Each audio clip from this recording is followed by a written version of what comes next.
কিপ্টে শাশুড়ি মার পাল্লায় পড়ছি আমি। শাশুড়ি মা কি হচ্ছে ডাক্তার কেমনি ডাক? আজকে কি রান্না করবো? আপনি তো কইলেন না একবারও ঘরে রান্না করবা, ঘরের মধ্যে কিছু নাই। সোহে ডাও না, তুমি সোহে ডাও না, সোহে দেখে রান্না করো। ঘরের মধ্যে শুধু মরিচ আর করলা আছে। করলা লইছে যদি ঝুল বানাবার পারো না, ঝুল বানাও যাও। কি স্যার করলা ঝুল করুম? ওইয়া কেমনে করে শাশুড়ি মা আমি জানি না। কি তুমি করলা দিয়ে কি মরিচ দিয়ে তুই ঝুল বানাবার পারো না? তোমার বাপে নাই কিছু শিখায় দেয় না তোমারে, তুমি তো কিছুই পারো না। শাশুড়ি আপনি তো আমার মারকুটা দেন কে? বা আমার মুখে মুখে তর্ক, এই কর্কটির সঙ্গে লেগে তর্ক, কর্কটির সঙ্গে লেগে তোমার এত তর্ক। আপনার কই আমি মুখে মুখে তর্ক করছি? আমি তো আপনার মুখে মুখে তর্ক করতেছি না। তুমি আমার চিনো না, আমি কি জিনিস? কি জ্বালা পড়লো আমার মা, কি করে বিয়ে দিল? এই করলা দিয়ে মরিচ দিয়ে কি রান্না করি? ব্যাটা কি করতেছ? না কিছু বলি নাই।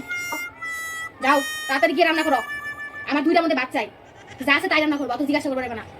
ঠিক আছে, বাবা নাই। ঠিক আছে, আমি রান্না করে নিয়ে আসতেছি।